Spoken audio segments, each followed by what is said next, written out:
عما یعمل الظالمون۔ دوسرے مقام پہ اللہ پاک فرماتا ہے وَلَا تَكُونُوا كَالَّذِينَ نَسُوا اللَّهَ فَأَنسَاهُمْ أَنفُسَهُمْ أُولَٰئِكَ هُمُ الْفَاسِقُونَ۔ لا تَكُونُوا كَالَّذِينَ، نہ تم ہو جانا ان لوگوں کی طرح نسوا اللہ، جنہوں نے خدا کی یاد کو بھلا دیا۔ تم ان لوگوں کی طرح نہ ہو جانا جو خدا کو بھول گئے۔ وَلَا تَكُونُوا كَالَّذِينَ، تم ان لوگوں کی مثال ہرگز نہ ہونا۔ یہ قرآن ہے، اللہ فرما رہا ہے اپنے بندوں کو تم ان لوگوں کی طرح نہ ہو جانا كَالَّذِينَ نَسُوا اللَّهَ، جنہوں نے خدا کو بھلا دیا۔ فَأَنسَاهُمْ أَنفُسَهُمْ 28واں پارہ ہے۔ اللہ پاک فرماتا ہے جب بندوں نے مجھے بھلا دیا تو میں نے عذاب ان کو کیا دیا؟ کیا میں نے ان کی شکلوں کو بدل دیا؟ فرمایا نہیں، جب میں عذاب دیتا ہوں تو یہ ضروری نہیں کہ میں شکلیں بدل دوں۔ یا اللہ تو نے رزق کم کر دیا، فرمایا یہ بھی میری عذاب کی صورت نہیں ہے۔ یا اللہ پھر تیری عذاب کی صورت کیا ہے؟ فرمایا جب بندوں نے مجھے بھلا دیا میں کرتا کیا ہوں؟ میں رزق بند تو نہیں کرتا ہوں، میں تو ہو سکتا ہے کہ اس کے رزق کے اور دروازے اس کے لیے کھول دیتا ہوں، میں اس کے لیے پانی بھی بند نہیں کرتا، میں اس سے مکان بھی نہیں چھینتا، میں شکلوں کو بھی مسخ نہیں کرتا۔ اے عرش کے رب، اے نیلے آسمان کے مالک، اے ساری کائنات کو پالنے والے، پھر جب لوگوں نے تجھے بلا دیا تو پھر تو لوگوں کے ساتھ کیا کرتا ہے؟ اللہ پاک فرماتا ہے جب میں کسی پہ ناراض ہوتا ہوں تو میں اس پہ انتہا کا جب غضب کرتا ہوں تو میرا غضب یہ ہے فَأَنْسَاهُمْ أَنفُسَهُمْ، میں اس کو خود سے ہی بھلا دیتا ہوں، وہ خود کو نہیں پہچان سکتا کہ میں کیا ہوں۔ وہ زندگی کے آنے کا مقصد بھول جاتا ہے۔ میں اس انسان کو اتنا دنیا میں مگن کر دیتا ہوں فَأَنْسَاهُمْ أَنفُسَهُمْ، اسے خود کی خبر نہیں رہتی کہ میں کون ہوں، اسے خود کی پہچان نہیں رہتی کہ میں کس مقصد کے لیے آیا ہوں۔ وہ نمازیں چھوڑتا رہے، وہ حرام کھاتا رہے، وہ لوگوں کے حقوق غصب کرتا رہے، اللہ پاک فرماتا ہے پھر اس کے دل پہ کبھی ملال بھی نہیں آتا کہ میں گناہ کر رہا ہوں۔ وہ نماز چھوڑ رہا ہوں مگر اسے تکلیف محسوس نہیں ہوتی۔ وہ گناہ کرے، وہ شراب پیے، وہ زنا کرے، اپنے لیے اس کو انجوائمنٹ وہ سمجھے گا، اپنے لیے اس کو عذاب نہیں سمجھے گا، اس کے دل میں خطرے کی گھنٹی میں نہیں بجاتا، اسے سجدے کی توفیق نہیں دیتا، اسے عبادت کے آنسو نہیں دیتا، اسے ندامت کے آنسوؤں کے قطرے نہیں دیتا۔ وہ چاہ کر بھی رو نہیں سکتا، وہ آنسو گرانا چاہے بھی تو رو نہیں سکتا، اس کی آنکھیں پتھر کی مکان دیتا، اس کا دل سخت کر دیتا۔ میری تحلیف پہ جھکتا بھی ہو تو اس کی آنکھوں سے ندامت کے آنسو نہیں گرنے دیتا۔ یا اللہ تو جس پہ راضی ہو پھر اس کو کیا دیتا ہے؟ تو اللہ پاک فرماتا ہے جب میں بندے پہ راضی ہوتا ہوں اس کے دل کو نرم کر دیتا ہوں، اسے سجدے کی توفیق کے ساتھ ساتھ اس بندے کی آنکھوں کو میں آنسوؤں کی دولت سے نواز دیتا ہوں۔ لوگ اس کی پیٹھ پیچھے بھی تعریف کرتے ہیں، اور جب وہ تنہائی کی حالت میں ہوتا ہے میرے سامنے جب بیٹھتا ہے تو اس کے آنسو نہیں تھمتے۔ اللہ پاک فرماتا ہے جس کی تنہائی میں جو رو پڑے سمجھ لے اس پہ اللہ کا اس کا خدا راضی ہے، اور جو تنہائی میں چاہ کر بھی نہ رو رہا ہو سمجھ لے کہ اس کا دل سخت ہے، خدا ناراض ہو چکا ہے۔ خدا کو راضی کرنے کا ایک ہی سبب ہے رسول اللہ کی بارگاہ میں حاضر ہو جائے، کثرت سے سرکار کی ذات پہ درود و سلام کا نذرانہ پیش کرے۔ درود ایک ایسی دولت ہے کہ جب بندہ کثرت سے پڑھتا ہے خدا جتنا ناراض ہو درود کی برکت سے اللہ بندے کے سارے گناہوں کو معاف فرما دیتا۔ تو اللہ پاک فرماتا ہے کہ انسان جب غافل ہو جاتا ہے تو پھر اللہ پاک اس کو خود سے بھی بلا دیتا ہے۔ صحابہ فرماتے ہیں جب یہ آیہ کریمہ نازل ہوئی، محمود علوسی تفسیر المعانی میں لکھتے ہیں جب یہ آیہ مبارکہ نازل ہوئی تو صحابہ کا جمع غفیر تھا، صحابہ پہ ایک راشا طاری ہوا اور صحابہ میں گریا کی کیفیت یہ ہو گئی کہ صحابہ دھاڑے مار کے رونے لگے۔ الغرض حضرت انس بن مالک فرماتے ہیں میں مسجد نبی سے باہر نکلا اور میں روتا ہوا بازار سے گزر رہا تھا، گلی سے گزر رہا تھا، وہاں ایک صحابی اپنا مکان تعمیر کر رہے تھے۔ جب اس نے میری حالت کو دیکھا تو مجھے کہا ہے انس بن مالک، کیا میرے آنے کے بعد پیچھے کوئی رسول اللہ پر نیا پیغام نازل ہوا ہے؟ تو میں نے یہ قرآن کی آیت پڑھی کہ اللہ پاک فرماتا ہے کہ کیا آج بھی ابھی بھی وہ وقت نہیں آیا کہ بندہ میری بارگاہ میں جھک جائے؟ اللہ کے حساب کا وقت تو بالکل قریب آ چکا ہے۔ اور میں نے کہا کہ اللہ پاک یہ آیت اتری ابھی حضور پر اقترب للناس حسابهم وهم في غفلة معرضون، کہ قیامت کا وقت، حساب کا وقت تو بالکل قریب آن پہنچا ہے۔ کیا اب بھی لوگ غفلت کی نیند سے نہیں بیدار ہوں گے؟ کیا اب بھی لوگ غافل رہیں گے حالانکہ قیامت بالکل قریب آ چکی ہے؟ حضرت انس بن مالک فرماتے ہیں یہ آیت مبارکہ سنا کر میں تھوڑی دور گیا تھا کہ پیچھے سے مجھے دھڑام کے ساتھ کسی کے گرنے کی آواز آئی۔ میں نے کہا کہ گرا کون ہے؟ تو وہ اللہ کا جو عاشق تھا، جو صحابی تھا، وہ زمین پر گرا اور تڑپنے لگا۔ میں قریب گیا، اسے پانی پلایا، اسے کچھ ہوش آیا اور اٹھ کر جو اس نے مقام کی دیواریں کھڑی کی تھی وہ گرانے لگا۔ میں نے کہا تو مقام کیوں گرا رہا ہے؟ تو وہ صحابی رسول کہنے لگے جب وقت قریب آ چکا ہے حساب کا تو میں مکان کی تعمیر پہ لگا ہوا ہوں، نہ جانے کب موت کا پیغام آ جائے، اور میرے پاس تو اللہ کی بارگاہ میں دینے کے لیے ایسے اعمال نہیں ہے کہ میں اللہ کی بارگاہ میں پیش کر سکوں۔ صحابہ فرماتے ہیں پھر کائنات میں نے دیکھا کہ اللہ پاک نے اس صحابی کو تقوی کی دولت سے بھی نواز دیا تھا اور آنسوؤں کی دولت سے بھی مالا مال فرما دیا۔ حضرات گرامی، انسان مرنے کے لیے یہاں آیا ہے اور انسان نے چند ایام یہاں گزارنے ہیں، اس کے بعد انسان نے جانا ہے۔ میں ہوں یا آپ ہوں، دولت ہمارا مقصد نہیں ہے، اگرچہ دولت ضرورت ہے مگر اتنی بھی ضروری نہیں ہے کہ بندہ دین سے غافل ہو جائے۔ رسول اللہ پر کتنی تکالیف ہے، حتیٰ کہ جس دن غزوہ بدر سرکار غزوہ بدر سے واپس آئے تو اسی دن سیدہ آپ کی جو بڑی صاحبزادی ہیں ان کا جنازہ جا رہا تھا۔ اس قدر آپ پہ تکلیفیں آئی کہ لہو لہان کر دیا گیا، اور رسول اللہ فرماتے ہیں تمام نبیوں کو جتنی تکلیفیں آئی ہیں ان سے کہیں بڑھ کر مجھ کو ستایا گیا۔ اتنے ظلم و ستم ہونے کے باوجود تاریخ گواہ ہے، حدیثیں گواہ ہیں، ایک دن بھی رسول اللہ کی تہجد قضا نہیں۔ یہ رسول اللہ کے معمولات ہیں، ٹائم کو مینج کیا رسول اللہ نے، اور مینج کرنا ہمیں سکھایا۔ یہ نہیں ہے کہ رسول اللہ نے شادیاں بھی فرمائی اور اپنی بیٹیوں کے نکاح بھی کیے، تمام معاملات کیے، ملکوں کے سفیروں کے ساتھ ملے بھی، تمام معاملات کیے، جنازے بھی پڑھائے ہیں، اپنوں کے جانے کا غم بھی تھا، سارا دن جہاد میں بھی گزارا، لیکن ٹائم کی مینجمنٹ رسول اللہ سے بڑھ کر کائنات میں اللہ نے کسی کو عطا ہی نہیں فرمائی۔ نبی پاک صلی اللہ علیہ وآلہ وسلم نے سارا کچھ کرنے کے باوجود 28 سے زیادہ غزوات میں خود شرکت کی ہے۔ تمام صحابہ رسول اللہ نے یا رسول اللہ نے، میں نے پڑھا ہے کہ کسی صحابی کی بھی حضور کی فیضان کی برکت سے کسی صحابی کی بھی کبھی تہجد قضا نہیں ہوتی، یہ رسول اللہ۔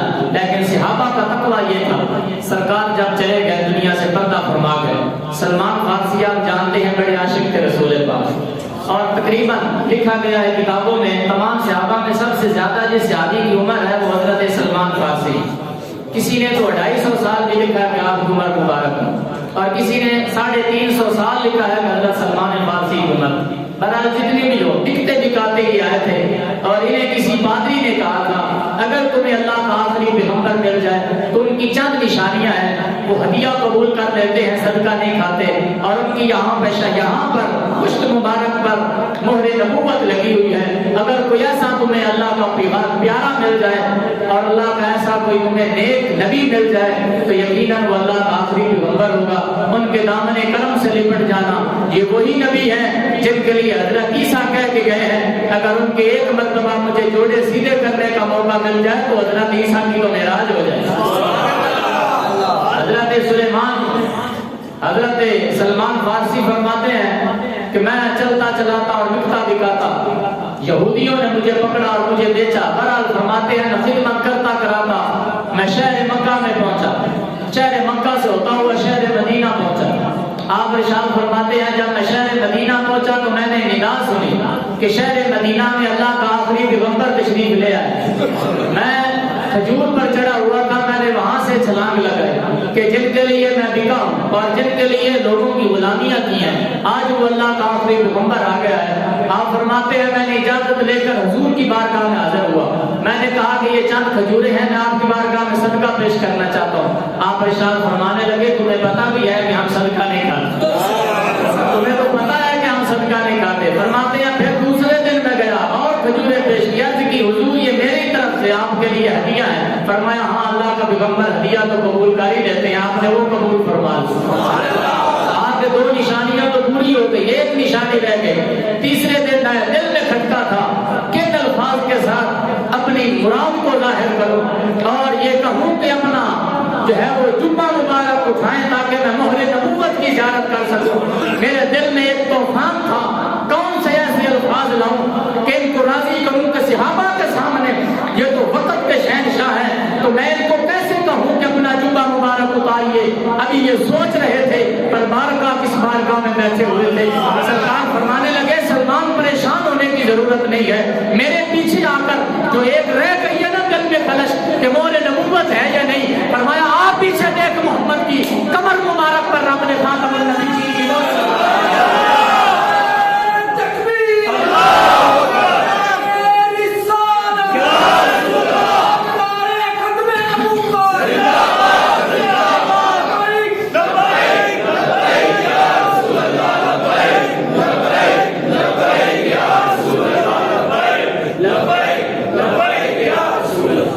نبی علیہ السلام والسلام کی بارگاہ میں سلمان فارسی کہنے لگے آقا, میرا آقا یہ کہتا ہے جو غلام جس کا میں ہوں وہ کہتا ہے کہ ایک کھجوروں کا 500 درخت کی کھجوروں کا ایک باغ میں اگا کر دے دوں, جب ان پر پھل لگے گا اور پھر پھل وہ ہمارا جو آقا ہے وہ کھائے گا, تو اس نے یہ شرط رکھی ہے کہ جب میں وہ پھل کھاؤں کھجوروں کا تو پھر تمہیں میں عذاب کروں گا. یہ شرط ہے اس کی, مجھے عذاب نہیں کرنا چاہتا. اور یہ آپ یاد رکھیں کہ کھجور کا درخت وہ واحد ایسا درخت ہے جو لگاتا ہے نا, اتنی دیر بعد اس پر پھل آتا ہے, جو لگاتا ہے وہ اس کا پھل نہیں کھاتا بلکہ اور لوگ کھاتے ہیں. اب سلمان فارسی کی آزادی کے لیے ان کے آقا نے یہ شرط رکھی کہ وہ چاہتا ہے کہ 500 درخت اگے پھر ان پر پھل لگے اور پھر میں کھاؤں تو پھر تجھے عذاب کروں. سرکار کے پاس گٹھلیاں پڑی ہوئی تھی, فرمایا آؤ کہاں لگانی ہے, میں بھی تمہارے ساتھ لگا. حضرت عمر بن خطاب کو ساتھ لیا, مولانا علی باغ کو ساتھ لیا, سلمان فارسی کو ساتھ لیا اور خود سرکار وہاں پہنچا. گٹھلیاں لگا کے دعا کی یا اللہ برکت عطا فرما, اور سرکار واپس آ گئے. آج بھی خوش نصیب ہے جنہوں نے وہ باغ دیکھا, سلمان فارسی والا باغ. سرکار نے وہاں پر کھجوریں لگا کر واپس آئے. ابو جہل اور دیگر لوگوں کو علم ہوا, انہوں نے کہا کہ یہ تو کوئی مسئلہ ہی نہیں ہے, ہم جا کر گٹھلیاں نکال لیتے ہیں, دیکھتے ہیں معجزہ کیسے کام کرتا ہے. گٹھلیاں ہوں گی نہیں تو پھر درخت کیسے نکلیں گے, انہیں کیا خبر, یہاں جانے جانا تشریف لا چکے. ہم سرکار آ گئے واپس اور تمام صحابہ چلے گئے. صبح جب جا کر لوگوں نے دیکھا, یہودیوں نے دیکھا, کافروں نے دیکھا, تو وہ اسی طرح جو باغ تھا وہ اسی طرح نکلا ہوا تھا. کہنے لگے گٹھلیاں تو ہم نے نکال لی تھی. فرمایا جب ارادہ مصطفیٰ کا ہو جاتا ہے اللہ اپنے قلم پھیر دیتا ہے, تقدیریں بدل دی جاتی ہے. جب سونے کا ارادہ ہو جاتا ہے, انہوں نے کہا کھجوریں توڑو تو صحیح. جب کھجوریں توڑی گئی تو ان میں گٹھلیاں موجود نہیں تھی. کہنے لگے ان میں تو گٹھلیاں نہیں ہے. جانے جانا نے فرمایا رات کو تم نے نکال لی تھی, ہم نے کہہ دیا تھا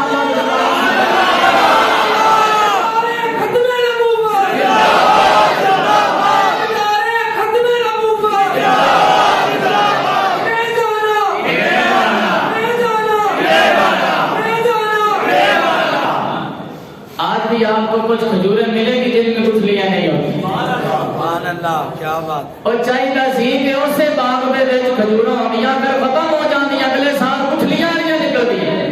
لیکن سبب کی ہے اسے نسل کا جتنے بھی بوٹا لاؤ اندر گٹھلی نہیں ہوتی. یہ سبب کی ہے. اور دوستوں کا سبب یہ ہے تبرک کے مصطفیٰ ایک وقت واسطے نہیں ہوتا. جنوں سونا کچھ دے دیتا ہے نا پھر ایک وقت سے ایک سال کے مہینے واسطے نہیں ہوتا, بلکہ قیامت تک واسطے مصطفیٰ اپنا تبرک جاری کرتا ہے. ہاں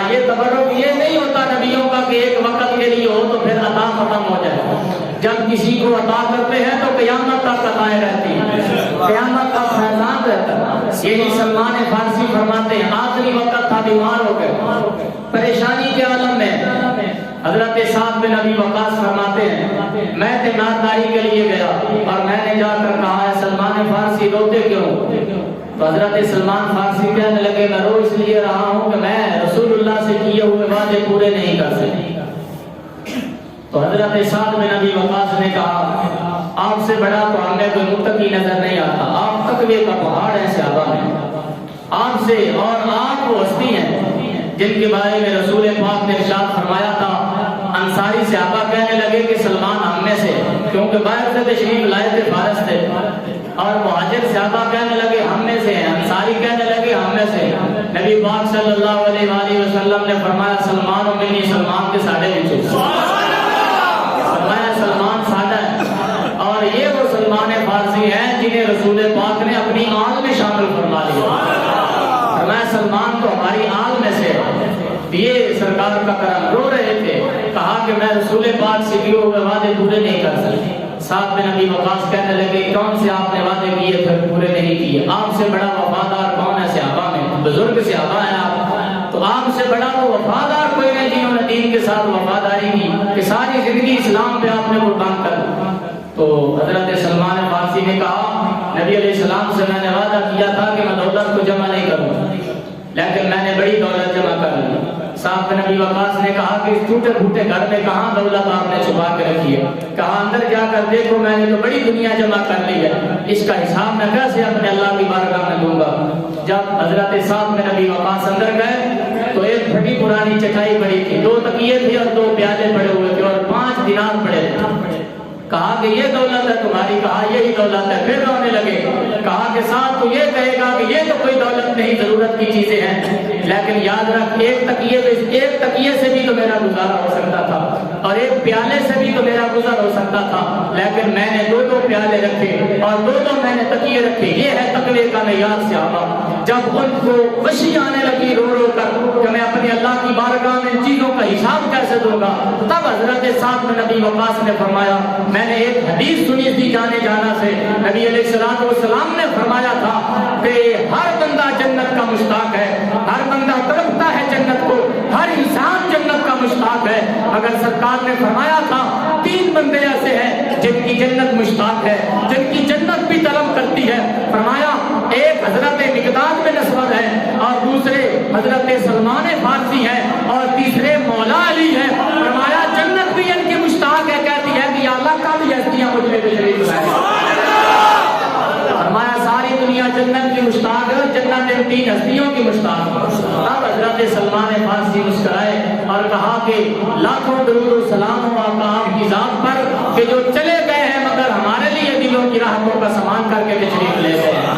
حضرات گرامی، وہ لوگ حلال کھا کر بھی بڑا ڈرتے تھے، حلال کھا کے بھی بڑا ڈرتے تھے اور روتے تھے کہ حلال کا حساب کیسے دے گے، کیونکہ حساب کتاب ہونا ہی حلال پہ، حرام پہ تو عذاب ہونا ہے۔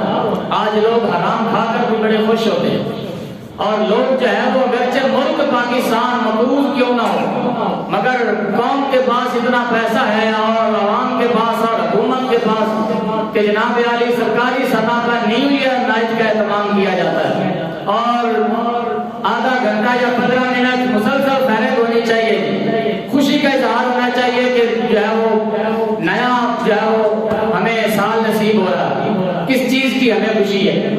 یہ تو تہوار ہی عیسائیوں کا، یہ تو عیسائیوں کا تہوار ہے۔ کیا انہوں نے بھی کبھی لیلۃ القدر منائی ہے؟ کیا انہوں نے بھی کبھی شب برات منائی ہے؟ سارے تہوار ہم نے ان کے اپنائے۔ کیا کبھی ملک پاکستان میں ایسا بھی ہوا ہے کہ ہم نے جناب جمعے کو چھٹی کی ہو؟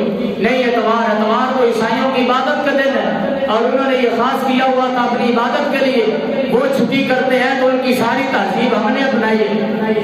اور ہمارا دفتری نظام، کسی کو اسلام یاد نہیں آتی تو وہ دفتر میں چل جائے گا، لیکن اگر کسی کو انگلش نہیں آتی تو وہ دفتر میں نہیں بیٹھ سکتا، اس لیے کہ اسے تو تہذیب ہی نہیں، بات کرنے کا طریقہ ہی نہیں آتا کیونکہ اسے تو انگلش نہیں آتی۔ ہم پوری طرح جکڑ دیے گئے اور جو نصاب تعلیم ہمیں دیا گیا تھا یہودیوں اور عیسائیوں کی طرف سے، آج تک وہ ملک پاکستان میں وہی رہ جائے۔ آج تک بڑی بڑی کالج یونیورسٹیوں میں جائیں آپ دیکھیں بے حیائی کس معیار پہ پہنچ گئی، ہمیں کس کہ ہمارا بچہ جو پیدا ہوتا ہے وہ 2 لاکھ کا مقروض ہے، ہمیں اس بات کی خوشی ہے ہم نیو ایئر نائٹ منائیں یا پورا سال شراب نوشی نہیں کی گئی ملک پاکستان میں، اور اس رات سب سے زیادہ شراب نوشی کی جاتی ہے، کلبوں میں ڈانس کیے جاتے ہیں، خوشی کا اظہار کیا جاتا ہے، اور والدین اپنی اولادوں کو روک بھی نہیں سکتے، اس قابل نہیں ہے کہ اپنی اولادوں کو روک سکے، اس لیے کہ کبھی غلامی ہے مصطفیٰ کا درس دیا ہوتا تو اپنی اولاد کو روکتے، وہ تو بیچارہ پڑا ہوا ہے روک کیوں نہیں سکتا تو، اس لیے کہ بچپن سے لے کر آج تک جوانی تک تو نے اولاد کو دین کو دیا نہیں، تو نے تو ABC کا درس دیا اپنی اولاد کو، تو کبھی روک نہیں سکتا اپنی دھی کو کہ تو فلاں ڈرامہ نہ دے، اس لیے کہ خود جب والد فلمیں دیکھے گا ماں کے ساتھ بیٹھ کر تو پھر دھی کو نہیں روک سکتا، دھی کو وہی روک سکتا ہے، بیٹی کو وہی روک سکتا ہے، اور بیٹے کو بے حیائی سے جو والد تقوی کا معیار ہو، جو والد مسجد میں اکثر نظر آتا ہو، اور جس کی آنکھیں ہر وقت رسول اللہ کے عشق میں ڈبڈباتی رہتی ہوں اور حضور کی بارگاہ میں رونے والے والدین ہوں، پھر اولاد بھی ان کی بات مانتی ہے اور رہتی دنیا تک اس بندے کا نام بھی اچھے لفظوں سے یاد کیا جاتا ہے۔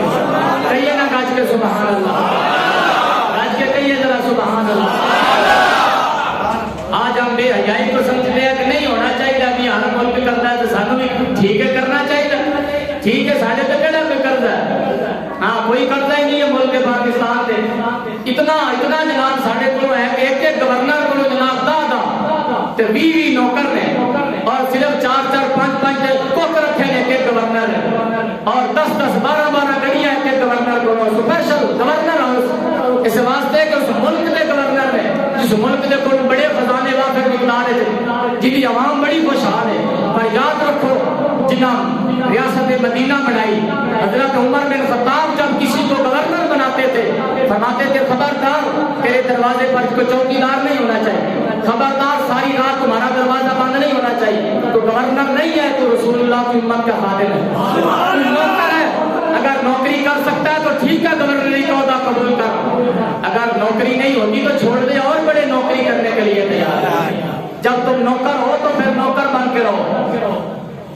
حضرت سعید بن عامر یہ رسول پاک کے صحابی ہیں، حضرت عمر نے کہا تھا ان کو کہ اے سعید تم حمص کے گورنر ہو، سمجھ آ رہی ہے بات کی، حمص شہر کے تم گورنر ہو، انہیں گورنر بنا کر حضرت عمر پاک نے بھیجا تھا، 6 ماہ کے بعد رپورٹ آئی، کہا کہ جو زکوٰۃ کے مستحق ہیں زکوٰۃ کی لسٹ بنا کر بھیجی جائے تاکہ ان کی جو ہے وہ خدمت کی جائے، گورنمنٹ ان کی خدمت کرے گی۔ حضرت عمر کے پاس جب وہ لسٹ آئی غریبوں کی، 5ویں نمبر پر جس غریب کا نام تھا وہ وقت کا گورنر سعید بن عامر کا نام تھا، جو صحابی رسول ہے۔ باتیں تو ہر ایک کو بڑی آتی ہے، مگر یاد رکھیں سعید بن عامر کی جب رپورٹ طلب کی گئی کہ یہ سعید بن عامر کون ہے، کہا یہ حمص کا گورنر کا نام ہے، وہ اس قابل نہیں ہے کہ زکوٰۃ دے، وہ تو زکوٰۃ لینے کا مستحق ہو چکا ہے۔ یہ وقت کے گورنر تھے جنہوں نے ریاست مدینہ بنائی۔ حضرت عمر نے کہا مجھے خود حمص جا کر اس کا معائنہ کرنا چاہیے۔ حضرت عمر پاک جب شہر حمص پہنچے کہا کہ گورنر کو بلایا جائے، حضرت سعید بن عامر بوڑھے صحابی ہیں جب سامنے آئے، تربیت رسول پاک نے فرمائی ہو تو پھر نور تو نظر آتا ہی ہے نا، جب کرم رسول اللہ کا ہو، جب چہرہ ہی بندے کا محمدی نہ ہو، اور پھر قوم کا بندہ غدار ہی بنتا ہے، پھر خادم نہیں بنتا۔ جب یہ وقت کا گورنر آیا، 4 پیوند لگے ہوئے تھے پیٹ پر، پیٹ کے سامنے جو کپڑا تھا سامنے والی قمیض کے اوپر 4 پیوند لگے ہوئے تھے۔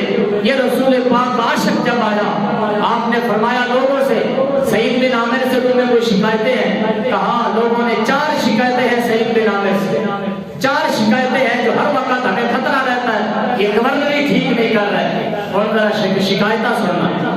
کہا کہ پہلی شکایت یہ ہے فجر کی نماز پڑھا کے پہلے بیٹھا کرتے تھے، اب یہ نہ اشراق پڑھتے ہیں نہ چاشت پڑھتے ہیں، جلدی چلے جاتے ہیں، اور جب اچھی طرح سورج نکل آتا ہے تو پھر بعد میں گھر سے نکلتے ہیں۔ ایسا گورنر ہمیں نہیں چاہیے جو فجر کی نماز پڑھا کے چلا جائے، ہمارے سامنے اشراق اور چاشت بھی نہ پڑھے۔ ہمیں کوئی ایسا گورنر دے جو سست نہ ہو بلکہ فجر کی نماز کے بعد ہی لوگوں کے مسائل سننا شروع کر۔ کہا کہ دوسری شکایت یہ ہے کہ ہفتے میں 1 دن تو فجر پڑھا کے جاتے ہیں تو پھر ظہر کے وقت ہی آتے ہیں، اور تیسری شکایت ان سے یہ ہے کہ یہ رات کو کسی کی بات ہی نہیں سنتے، دن کو بات سنتے ہیں، رات کو کسی کی بات نہیں سنتے۔ اور چوتھی شکایت ان کی ہے کبھی کبھار ان پر غشی کا اتنا غلبہ طاری ہوتا ہے بے ہوش ہو جاتے ہیں۔ ان کو تو جنون ہے، یہ تو مجنون ہے، یہ گر پڑتے ہیں لوگوں کے سامنے بات کرتے کرتے۔ حضرت عمر نے تلوار کھینچ لی، کہا سعید بن عامر کیا رسول پاک یہ تربیت تمہیں سنبھال کے رکھی ہے؟ کیا جواب ہے تمہارے پاس؟ ورنہ سزا کے لیے تیار ہو جاؤ۔ سعید بن عامر نے کہا خدا کی قسم اگر وقت کے امیر المومنین آپ نہ ہوتے تو میں یہ راز یا میرا تھا یا میرے اللہ کا تھا میں تمہارے سامنے راز فاش نہ کرتا۔ سبحان اللہ کہیے، سبحان اللہ، ذرا جاگ کے کہیے سبحان اللہ۔ عظیم لوگوں کی باتیں بھی عظیم ہوتی ہیں، ہمارے لیے سبق ہے۔ وقت کے گورنر نے کہا حضور 30 سال تک میری بیوی نے میری خدمت کی، اب اس پہ فالج کا اٹیک ہوا، وہ بستر پر کھانا اور پیشاب کرتی ہے، میں فجر کی نماز پڑھا کے میں نے اس کی بھی نماز کا اہتمام کرنا ہوتا ہے، میرے گھر میں کوئی نوکر نہیں ہے، میں گورنر ضرور ہوں پر غدار نہیں ہوں، میں حضور پاک کا عاشق ہوں۔ میں نے جا کر اسے بھی نماز پڑھانی ہوتی ہے، میں جاتا ہوں، اپنی بیوی ساری زندگی میری بیوی نے میری خدمت کی، اب وہ فالج زدہ ہے، میں اس کا بستر اپنے ہاتھوں سے صاف کرتا ہوں، اس کے کپڑے صاف کرتا ہوں، اپنی چادر اس کو دیتا ہوں، اس کو وضو کرواتا ہوں، پھر گھر میں جھاڑو بھی لگاتا ہوں۔ یہ ہے وقت کے گورنر، اپنے گھر میں جھاڑو بھی لگاتا ہوں۔ آج تو جناب ایک اسپیشل بندہ ہوتا ہے کہ جو دروازہ کھولنے کے لیے رکھا ہوتا ہے کس نے گاڑی کا دروازہ کھولنا، اور ایک بندہ ہوتا ہے جس نے کپڑوں کو میچ کرنا ہوتا ہے کہ کپڑے کس طرح کے ہونے چاہیے اور بوٹ میچ ہونا چاہیے، جو وقت کا گورنر ہے۔ ایسے ملک کا گورنر ہے کہ جس ملک کے پاس ہر چیز وافر مقدار میں ہے، اور کسی ملک میں اتنے وزیر نہیں ہے جتنے ملک پاکستان کے وزیر ہیں۔ اور ہے کیا جی مقروض ہے، پالیسیاں بڑی ہیں ہماری، بڑے پڑھے لکھے لوگ ہیں اس ملک میں، اسلام کی لوڑ کوئی نہیں، اسلام اسمبلی چاہت کرتے شدت آ جائے، اسلام بڑا شدت پسند والا بتا دے کیڑا دن ہے جڑا اسمبلی دے وچ رولا نہ ہو، کی کیڑا دن ایسا ہے جڑا اسمبلیاں دے وچ جناب ڈانگ بازی تے جناب اوتے رولے رپے تو نہ دے آپس وچ شور شرابے نہ ہو، صرف مولویاں دے شور شرابے نظر آندے، تینیاں تے اینکراں دے شور شرابے نہیں نظر آندے، کیا ادھر شدت نہیں ہے؟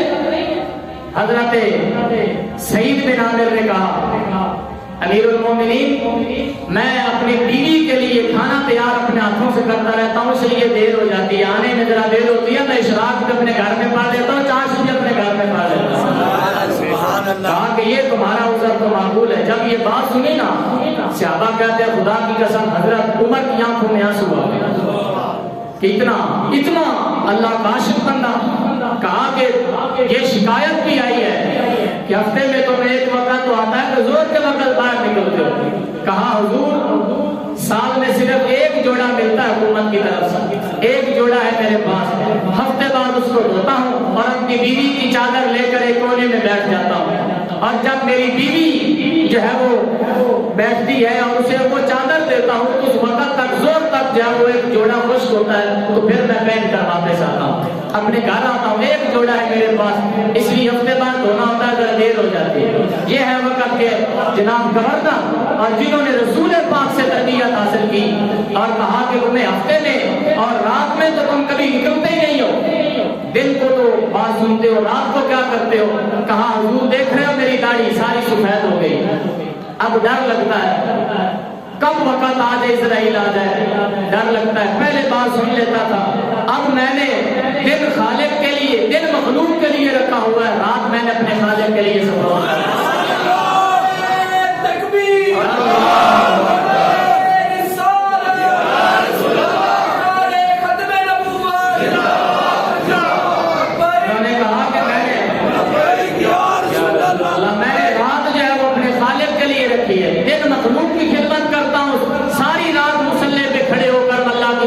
فریاد کرتا رہتا ہوں یا اللہ امیر المومنین کی سلطنت کو ہمیشہ باد اور شان فرما۔ اور کہا کہ تم پر غشی کبھی کبھی طاری ہو جاتی ہے، کہا کہ اے امیر المومنین میں نے جوانی کی حالت میں ہم نے حضرت خباب پر بڑے ظلم کیے، یہ رسول پاک کے صحابی تھے، ہم اس وقت مسلمان نہیں ہوئے تھے، جب مجھے ان کے ظلم یاد آتے ہیں اور ان کی رسول اللہ سے وفاداری یاد آتی ہے، اور پھر میں نے 40 سال کی عمر میں کلمہ پڑھا ہے، 40 سال میں جب مجھے گناہ یاد آتے ہیں اور میں سوچتا ہوں میں تو 1 گھنٹے کا حساب اللہ کو نہیں دے سکتا، تو 40 سال کا حساب کیسے دوں گا؟ جب یہ بات سوچتا ہوں مجھے پہ غشی طاری ہو جاتی ہے، خوف الہی کی وجہ سے میں گر جاتا ہوں۔ یہ باتیں ابھی ختم ہوئی تھی، امیر المومنین وقت عمر بن خطاب اپنے مسلح سے اٹھا اور گلے لگا کر رونے لگا۔ حضرت سعید بن عامر نے کہا ہمارے لیے سزا کا آپ کیا تعین کرتے ہیں، میری شکایتوں کی سزا کیا ہے؟ ایسے جولی اٹھا کر حضرت عمر نے آسمان والے رب کی بارگاہ میں فریاد کی، یا اللہ عمر کو ایسے ہی حکمران عطا فرما، جب تک ایسے لوگ ہیں اللہ پاک نے عمر کو ہمیشہ عزتوں پہ نوازتا رہے۔ کہا یا اللہ اس طرح کے گورنر اور بھی مجھے عطا فرما، اس لیے کہ جس قوم کے پاس ایسے گورنر ہوتے ہیں اور ایسے بادشاہ ہوتے ہیں وہ قومیں کبھی زوال پذیر نہیں ہوتی، بلکہ وہ قوموں کو اللہ پاک ہمیشہ عزتوں کے تاج عطا فرما دیتا ہے۔ حضرات گرامی، آج نیو ایئر نائٹ ہے، آپ تسبیح و تحلیل میں گزاریں۔ اگر آپ کو کوئی زیادہ پریشانی ہے تو آپ نفل پڑھ لیں۔ مومن کے لیے خوشی یہ ہے کہ مومن عبادت کرتا ہے۔ نیا سال آ رہا ہے تو اس میں خوشی کرنے کی بجائے آپ توبہ کریں، پچھلے گناہ جتنے ہو گئے اللہ کی بارگاہ میں فریاد کریں، اللہ معاف کر دیتا ہے۔ خدا سے بڑا قریب کوئی نہیں، آپ کہیں بے شک، ہاں خدا سے بڑا رحیم کوئی نہیں۔ ہاں امام جلال الدین سیوطی نے لکھا ایک بندے نے 70 سال یا سنم کہا اپنے بت کے سامنے بیٹھ کر، یا سنم کہتا رہا۔ کتنے سال؟ 70 سال یا سنم کہتا رہا۔ ایک دن غنودگی کے عالم میں پڑا ہوا تھا، نیند آ گئی اس کو اور غنودگی کے عالم میں اس کے منہ سے نکل گیا یا سمد اس کی زبان پہ آیا۔ اللہ نے فرمایا اے جبریل جی رب جلیل، فرمایا جا کر پوچھو میرا بندہ مجھ سے کیا چاہتا ہے، میرا بندہ مجھ سے کیا چاہتا ہے، میرے بندے کی فریاد کیا ہے۔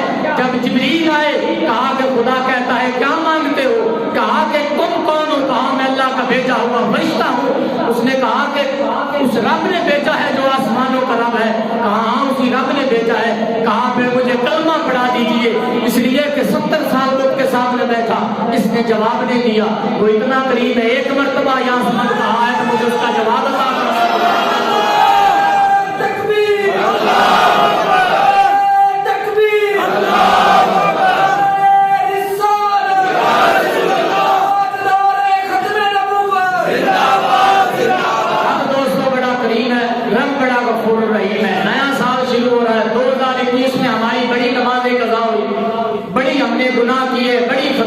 اپنی آنکھوں کو بھی گندا کیا اور ہم بدبودار ہم نے زندگی ہو سکتا ہے گزاری ہو، کیونکہ اصل بدبودار زندگی گناہ والی زندگی اور خوشبودار زندگی نیکیوں والی زندگی۔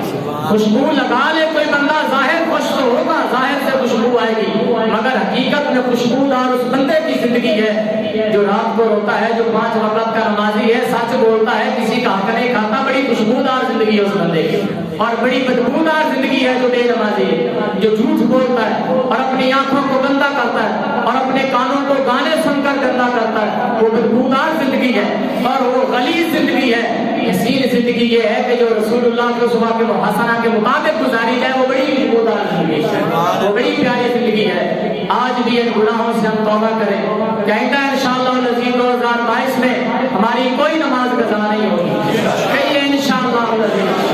ہاں یہ آپ دل میں تہیہ کر لیں کہ انشاءاللہ 2022 میں ہم کوئی نماز انشاءاللہ قضا نہیں ہونے دیں گے، اور کوشش کریں گے کہ پورا سال نماز تہجد بھی ہم نہیں قضا ہونے دیں گے۔ ہاں کوئی معمول بنائے، اپنی زندگی کو روٹین میں لائے، کم از کم 100 مرتبہ درود پاک پڑھے، 100 مرتبہ استغفار کا معمول بنائے، پھر دیکھیں جب 2022 مکمل ہوگا تو دل کو کتنی اللہ خوشی نصیب فرمائے گا۔ اسی لیے کچھ اچھی نیتیں بھی کر لینی چاہیے کہ 2022 میں میں یہ عبادت کے گرچہ تھوڑے معمول بنا لیں کہ میں عبادت کے یہ معمولات رکھوں گا پورا سال، پھر اللہ پاک پوری زندگی اس کی پھر اللہ پاک کو بھی عطا فرما دے۔ اس لیے 2022 میں رات کو بے حیائی اگر کوئی کرتا ہے تو آپ اسے روکنے کی کوشش کریں۔